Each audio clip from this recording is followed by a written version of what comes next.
Takbir, Allahu Akbar. Assalamualaikum warahmatullahi wabarakatuh. Alhamdulillahirabbil alamin.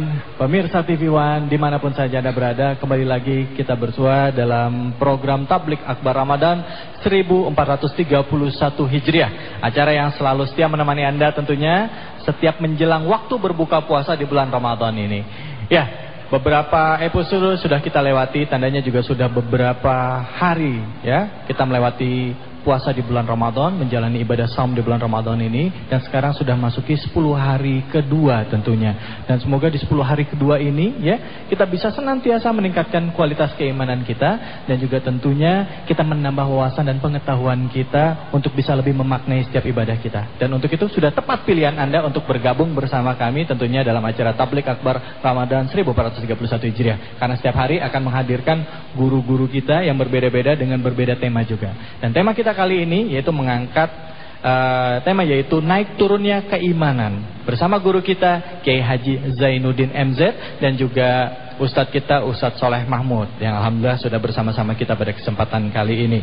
Ya pemirsa, disiarkan langsung dari Masjid Fajrul Islam Jakarta Selatan, dan tentunya nanti kami akan memberikan juga kesempatan untuk Anda untuk bergabung bersama kami melalui kuis persembahan dari Top One Action Matic. Pemirsa, inilah dia Tablik Akbar Ramadan 1431 Hijriah. Kesempatan pertama kami berikan kepada Ustadz Soleh Mahmud. Silakan Ustadz. Assalamualaikum warahmatullahi wabarakatuh. Bismillah walhamdulillah wala hawla wala quwwata illa billah. Allahumma salli wa sallim wa barik ala sayyidina Muhammad wa ala alihi wa ashabihi wa mawalah.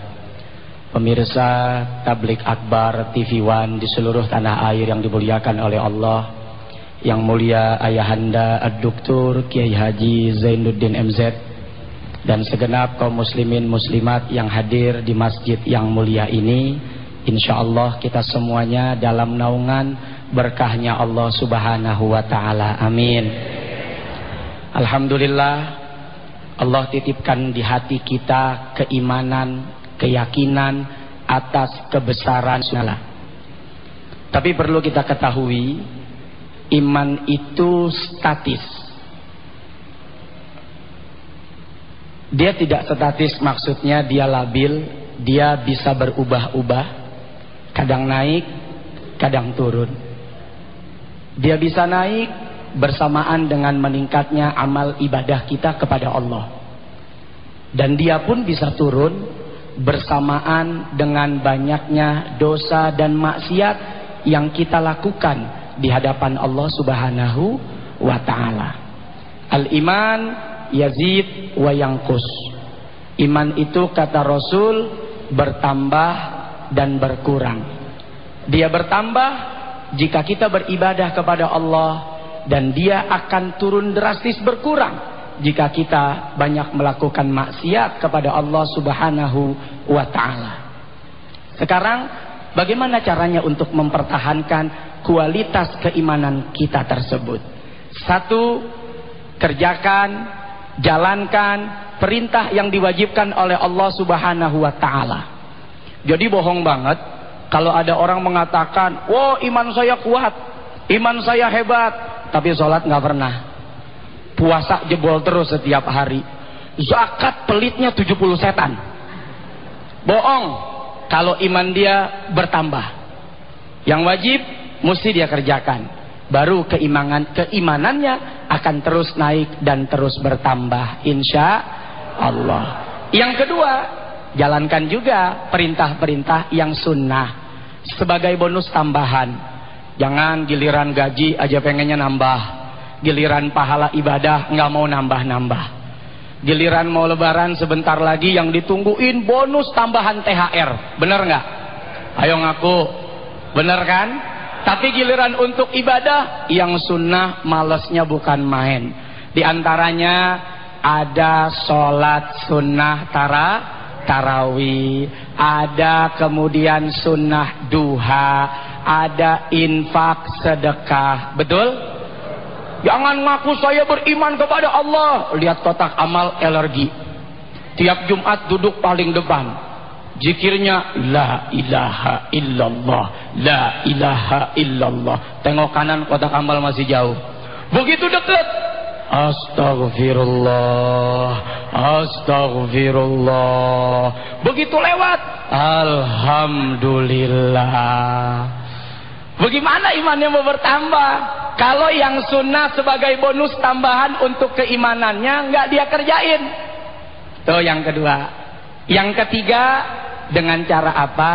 Menjaga indera kita, termasuk mata kita, karena mata ini adalah pintu masuk yang bisa merusak iman kita. Dari mata turun ke hati. Ngelihat janda seksi sekali, akhirnya jantung empot-empotan setengah mati. Ya, itu yang harus kita jaga, diantaranya 3 hal minimal. Nanti insya Allah guru kita Al Mukarram Ayahanda Dr. Kiai Haji Zainuddin MZ akan melanjutkan dan memberikan ilmu yang luar biasa untuk kita. Subhanallah, terima kasih Ustaz Somad. Dari mata turun ke hati. Turun ke hati. Waduh, dari hati janda, turun ke perut. Lapar maksudnya. Baik, ya kalau puasa begini memang segala sesuatu yang terlihat di mata kita seakan menggiurkan kita ya, apalagi makanan, betul. Minuman ya. Jangankan minuman, lihat es balok aja di jalan ngiler ya. Ngiler, Masya Allah ya. Baik, jangan kemana-mana, kita akan lanjutkan lagi tentunya dengan guru kita Kiai Haji Zainuddin MZ akan berceramah tausiah bersama kita di Tabligh Akbar Ramadan 1431 Hijriah.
Bulan Ramadan memang bulannya umat Islam ini berlomba-lomba untuk berbuat kebaikan, ya. Tetapi tidak sedikit juga umat Islam yang tergoda juga untuk melakukan perbuatan dosa, ya, karena tidak kuat untuk mengendalikan dirinya. Nah, mungkin tepat sekali dengan tema yang kita angkat, yaitu naik turunnya iman seseorang. Nah, untuk kesempatan kedua, seperti jadi janji yang sudah saya sampaikan tadi, ini adalah giliran dari guru kita, Kiai Haji Zainuddin MZ, yang akan menyampaikan kepada kita semua. Silakan, Kiai. Assalamualaikum warahmatullahi wabarakatuh. Bapak, Ibu dan pemirsa TV One di seluruh tanah air. Baik, kita lanjut lagi, Kiai. Lagi puasa, ntar kita lanjut lagi. Jangan kemana-mana, kita akan lanjutkan lagi, ya, mendengar ceramah dari Kiai Haji Zainuddin MZ. Tentunya hanya di sini, di Tabligh Akbar Ramadan 1431 Hijriah.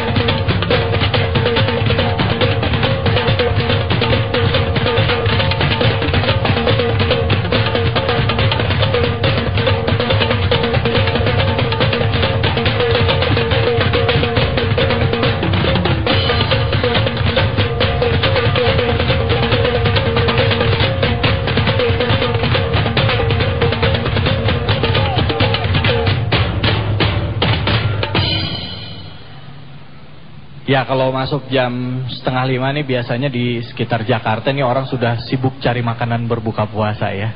Kalau ibu-ibu di sini mah bukannya nggak usah repot ya Bu ya. Santai ya Bu ya. Santai tuh matanya melotot semua. Santai-santai apaan. Baik, pemirsa kita kembali lagi di Tabligh Akbar Ramadan 1431 Hijriah. Buat Anda yang baru saja bergabung ya, di segmen sebelumnya tadi Kiai Zainuddin MZ sudah menyampaikan kepada kita ada beberapa jenis atau tingkatan keimanan. Yang pertama itu iman para nabi yang selalu meningkat dan habis itu terpotong. Lanjutannya Kiai, silakan Kiai. Iya, keimanannya. Jadi ini klasifikasi yang ketiga. Yang keempat, ada iman yang paling jelek, imanun yankusu wala yazidu. Iman yang kurang terus dan nggak pernah tambah. Ini umumnya orang munafik ini. Ada iman, tapi karena imannya pura-pura, makin terkikis, akhirnya habis sama sekali. Dikira itu tentang klasifikasi keimanan. Ya. Baik, kita akan lanjutkan lagi untuk mendengarkan ceramah dari Kiai Zainuddin MZ. Tapi sekarang saya memberikan kesempatan dulu nih buat pemirsa yang ada di rumah yang mau bertanya sesuai dengan tema kita, naik turunnya iman. Sepertinya kami sudah tersambung. Ini, halo, assalamualaikum. Halo, assalamualaikum. Waalaikumsalam warahmatullahi wabarakatuh.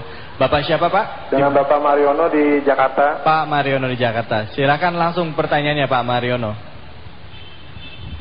Assalamualaikum Bapak Haji. Waalaikumsalam. Saya mau bertanya, bagaimana cara memperkokoh dan mempertebal iman kita terhadap masalah-masalah yang ada di Indonesia ini? Ya, memperkokoh keimanan kita terhadap masalah-masalah yang ada di Indonesia. Itu saja Pak? Iya, itu aja. Ya, baik, terima kasih Pak Mariono. Terima kasih, Assalamualaikum. Waalaikumsalam warahmatullahi wabarakatuh. Terhadap masalah-masalah banyak banget kayak masalahnya. Gimana mungkin ini kayak kita mengasah keimanan kita ya, Kiai ya. Silakan Kiai. Iya, dalam kondisi normal memang kita bisa bilang segalanya.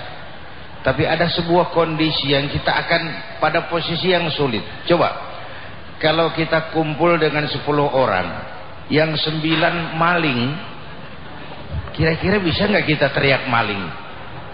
Di sini keimanan nih. Inilah pengaruh lingkungan.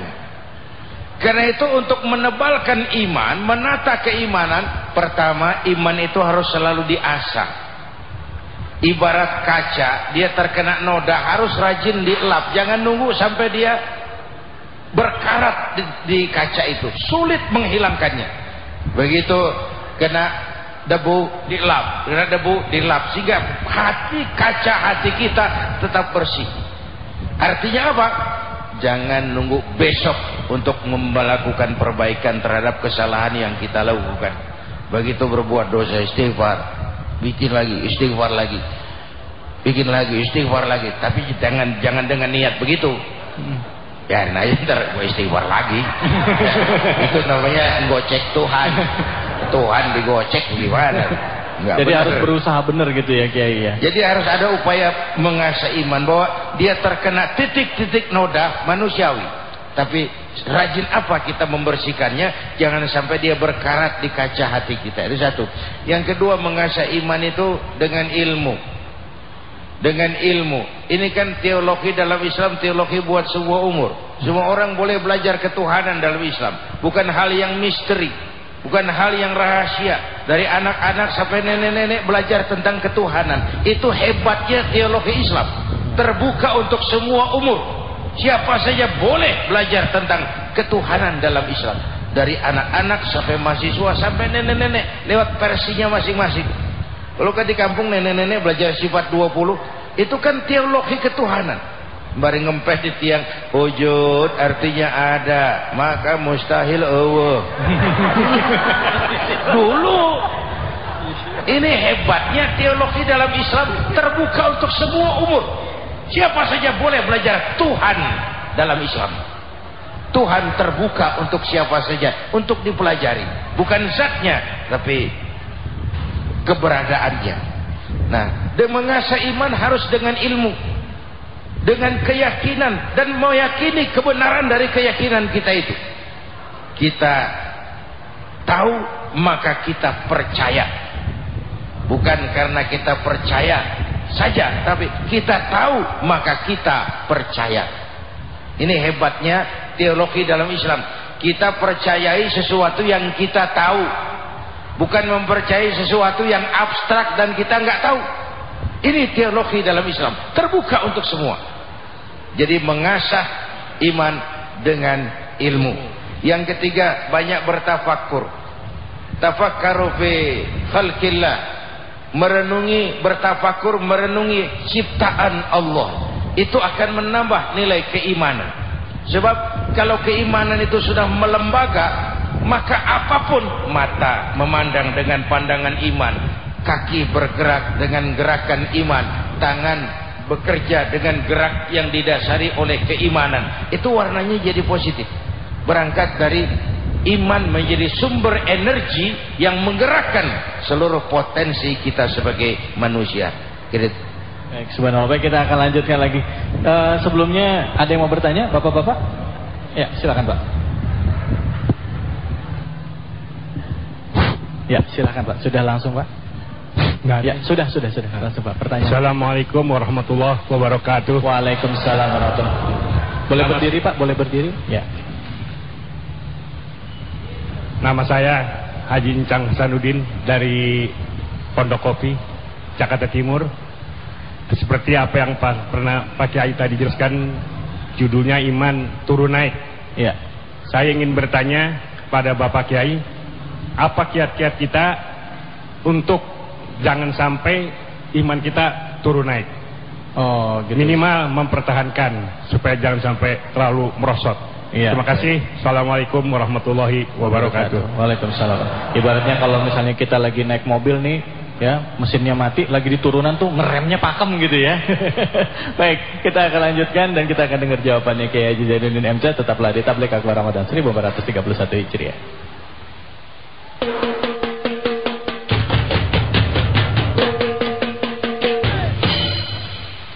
Ya, adanya bunyi beduk tadi itu sebagai salah satu semangat sebenarnya buat kita umat Islam menjelang waktu berbuka puasa, ya kan. Buat yang baru bangun tidur langsung melek dikira buka padahal belum.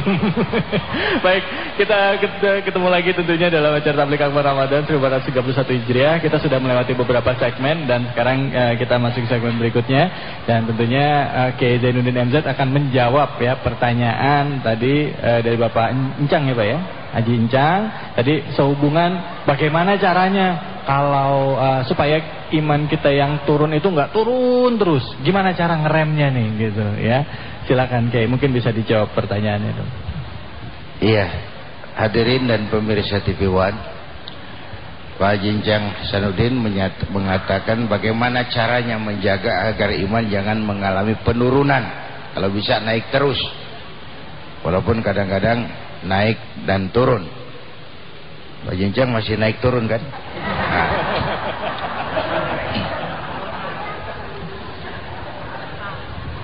Saudara-saudara,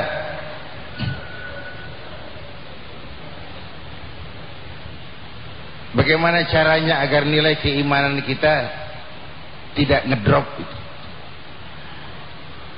Tadi saya bilang pertama, iman itu harus diasah. Dengan apa? Dengan ilmu, keyakinan. Yang kedua, ini iblis waktu terusir dari surga kan deklarasi iblis, lantaran Adam saya terusir, maka sejak hari ini Adam dan keturunannya musuh bebuyutan. Saya akan gelincirkan mereka, saya akan goda mereka dari depan, dari belakang, dari kiri dan dari kanan. Begitu dalam Quran. Iblis tidak menyebut dari atas dan dari bawah, kiri, kanan, depan, belakang. Itu sumber godaan iblis. Enggak nyebut atas bawah. Kenapa atas nggak disebut? Atas itu tempat orang munajat, orang yang banyak bermohon kepada Allah. Itu bebas iblis. Banyak meminta, bukan minta banyak, banyak minta. Itu lain tuh, banyak minta meminta banyak. Beda ya kayaknya. Kita disuruh banyak minta, bukan minta banyak. Bawah itu simbol orang sujud. Orang sujud itu juga daerah bebas iblis. Maka atas bawah iblis gak jemput, kiri kanan depan belakang, oke, saya hantam mereka, saya goda mereka. Kiri kanan bisa bermakna panggilan dunia, hedonisme, materialisme, pangkat, jabatan. Dengan itu semua kita bisa, iman bisa menurun. Tapi kalau rajin munajat, rajin sujud, tidak akan terjadi penurunan iman. Naik pangkat tetap hamba Allah, jadi orang kaya tetap hamba Allah, jadi pengusaha sukses tetap hamba Allah. Itu kiatnya supaya iman tidak turun, tetap menyadari nilai kehambaannya. Hanya dua posisi yang iblis tidak sanggup menjangkau, atas, bawah. Atas adalah munajat, bawah adalah sujud. Itu saya kira Pak Jinjang. Terus ya, oke. Nah, ini ada pertanyaan nih Kiai ini. Bicara mengenai keimanan, ini mungkin menyambung juga pertanyaan. Biasanya paling susah itu adalah bangun atau bangkit kembali dari keterpurukan, ya. Pada saat seseorang sudah pernah berada di posisi keimanan tertentu, dia merasa dekat, dia merasa sudah menjalankan dan segala macam. Sampai suatu saat datang ujian, gagal dan dia terpuruk di titik terendah, Kiai. Nah, gimana caranya supaya kita bisa bangkit dari keterpurukan? Karena kan perasaan ego, malu dengan lingkungan dan juga malu kepada Allah. Kadang-kala setan itu membisiki gitu kan, kadang, aduh, munafik loh, ngapain lagi balik? Nah, misalnya kayak gitu. Nah, itu gimana, Kiai? Kita merasa ego kita, ya, sanksi sosial atas apa segala perbuatan yang sudah kita lakukan di masa yang lalu. Ayo kita bangun, kita bangkit lagi, jangan takut. Karena apa? Karena Allah Maha Pengampun. Mungkin orang di sekitar kita berpikiran, tetapi yang paling penting adalah bagaimana Allah yang memberikan ampunan kepada kita semuanya. Amin ya rabbal alamin. Nah, baik, sekarang saya berikan kesempatan nih sama ibu-ibu yang mau bertanya. Siapa? Ayo, Ibu. Oh, ada. Silakan. Assalamualaikum warahmatullahi wabarakatuh. Waalaikumsalam warahmatullahi wabarakatuh. Saya Ibu Tuti dari Lebakwangi. Ya, silakan Bu pertanyaannya. Yang saya tanyakan para kiai yaitu setiap saya sholat, saya berdoa ingin mempunyai anak yang soleh. Tapi sampai saat ini sepertinya anak saya belum ada yang soleh. Allah. Jadi saya suka salah sangka kepada Allah. Mungkin Allah belum tidak mendengar doa saya. Apakah itu termasuk iman saya sudah turun, Ustaz? Begitu saja. Wassalamualaikum warahmatullahi wabarakatuh. Waalaikumsalam warahmatullahi wabarakatuh. Ibu Tuti, perasaan seorang ibu ya yang doanya tidak dikabulkan oleh Allah karena ibu merasa bahwa anaknya tidak soleh. Ya, nanti mungkin banyak juga ibu-ibu yang punya perasaan yang sama dengan ibu Tuti. Kiai, mungkin Kiai mau jawab, silakan Kiai. Sekarang. Ya, sekarang. Sekarang Kiai kali beneran sekarang. Habis maghrib juga nggak apa-apa. Ibu, pada prinsipnya semua doa Allah dengar, semua permohonan Allah kabulkan. Cuma ada yang cash, ada yang kredit, ada yang ditunda. Apa sebab?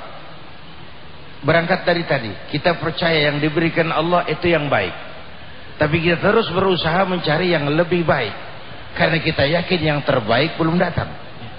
Itu prinsip dasarnya. Ada doa itu yang cash, begitu diminta, begitu dikasih. Ini bukan kelas kita lah ini.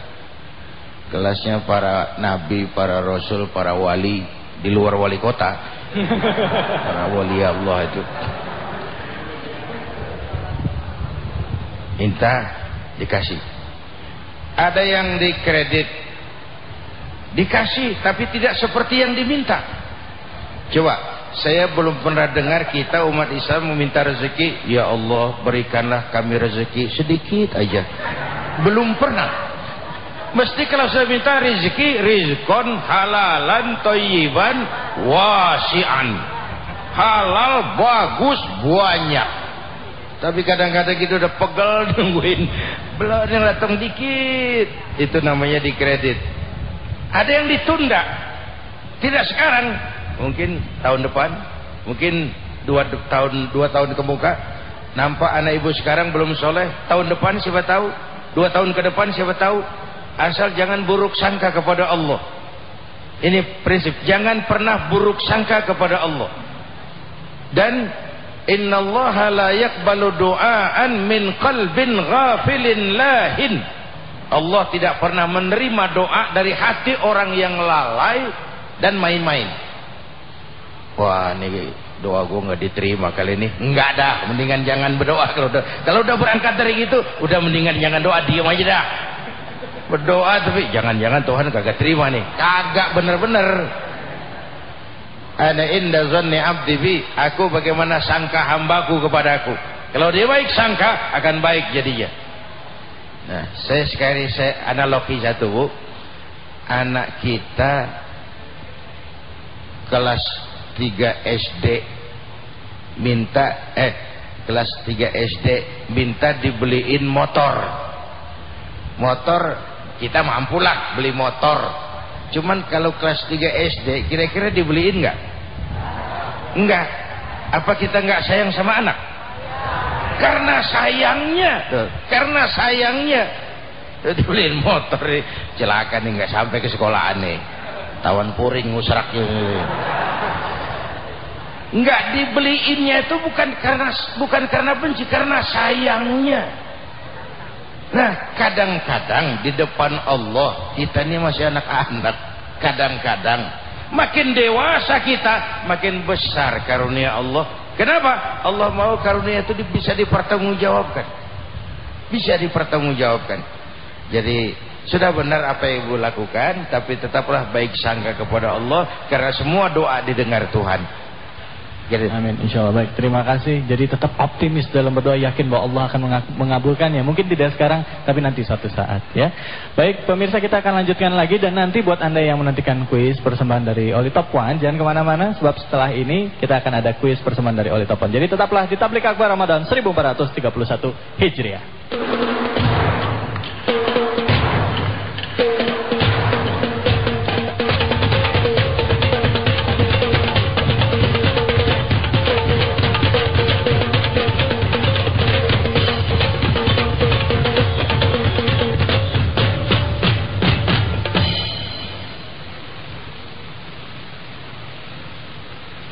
Ya, alhamdulillahirabbil alamin, kita kembali lagi di Tablik Akbar Ramadan 1431 Hijriah. Ya, tentunya di edisi hari ke-12 ya. Di bulan Ramadan ini kita menjalankan ibadah puasa. Semoga di hari ke-12 ini kita masih tetap semangat ya.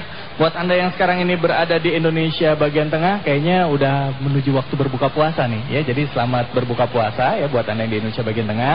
Buat yang belum ya, sabar. Khususnya berada di Jakarta dan juga saudara kita yang ada di Aceh nih. Kalau Aceh itu jam 7 kalau saya nggak salah, jadi sabar dulu.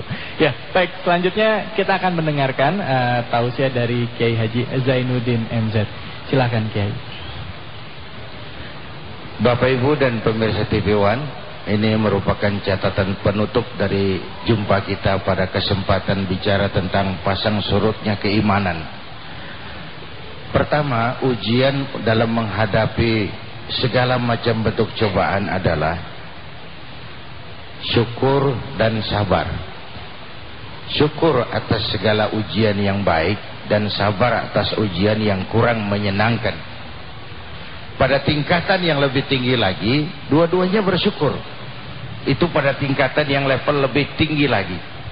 Sama juga dengan kalau kita beribadah, berharap surga dan takut neraka, itu baik. Tapi akan lebih baik lagi kalau kita beribadah karena mengharap ridho. Mengharap ridho. Soal surga dan neraka soal kemudian, tapi mengharap ridho. Ada sisi peningkatan nilai keimanan, sehingga dengan iman yang kita harapkan bertambah, meningkat dan meningkat, amaliyah kita juga ikut meningkat. Jadi nggak logis kalau kita bilang gua sih biar nggak pernah sedekah juga tapi iman gua mantep. Kayaknya nggak logis tuh, kayaknya nggak logis. Karena itu indikasi iman meningkat, amaliyah kita juga ikut meningkat. Mudah-mudahan di bulan Ramadan dan sesudahnya ini grafik keimanan kita bertambah dan tidak semakin berkurang. Iya. Ini terima kasih dan Kiai, mohon maaf. Ada satu pertanyaan terakhir nih Kiai. Tadi ada bapak-bapak yang bertanya begini, kira-kira apa sih yang bisa kita lakukan gitu ya dalam rangka mendidik anak-anak kita, Kiai? supaya anak-anak kita ini bisa menjadi anak yang ya beriman lah nantinya pada saat dia sudah dewasa. Dari kecil pendidikan seperti apa yang bisa kita terapkan pada anak kita? Kalau bicara meningkatkan keimanan, Kiai, kan di bulan Ramadan ini nih banyak orang berlomba-lomba berbuat kebaikannya. Ada yang beritikaf. Tadi Kiai juga mengatakan bahwa kita mengagungkan atau melihat tanda-tanda kebesaran Allah. Apakah dengan beritikaf atau mungkin buat orang yang menjalankan umroh misalnya, ya? Apakah itu juga sebagai salah satu untuk kita meningkatkan kualitas keimanan kita, Kiai? Salah satu upaya menjaga stabilitas iman itu tadi saya katakan dengan jalan tafakkur. Tafakkur itu merenungi kekuasaan Allah. Orangnya bisa di masjid i'tikaf. Orangnya bisa ada di pinggir laut, di Ancol. Dia lihat laut terhampar luas. Jangan ngomong di pinggir laut. Umpamanya. Oh iya. Atau enggak ke laut lah. Di kaki gunung. Iya. Dia lihat gunung tinggi menjulang ke angkasa. Bukan main lautan, bukan main gunung. Kalau gunung aja udah begini hebat, apalagi yang bikin gunung. Ini tafakkur. Apalagi yang bikin gunung. Dia enggak puji gunung, dia puji yang bikin gunung. Bukan main otak manusia, bikin komputer begini-begini hebat. Kalau yang otaknya aja begitu hebat, apalagi yang bikin otak. Allahu Akbar. Dia nggak puji otak, dia puji yang bikin otak. Ini tafakkur namanya. Bisa juga di masjid, i'tikaf, perenung, nggak baca apa-apa, mulutnya diam aja, cuma hatinya Allah, Allah, Allah, Allah. Itu tafakkur juga dalam upaya menjaga stabilitas keimanan. Jadi tafakkur hal yang dimana saja bisa kita lakukan. Bahkan piknik pun bisa ada pahalanya. Piknik ada pahalanya. Piknik ya? Iya. Dengan melihat keindahan alam itu. Melihat keindahan alam, tidak memuji alam.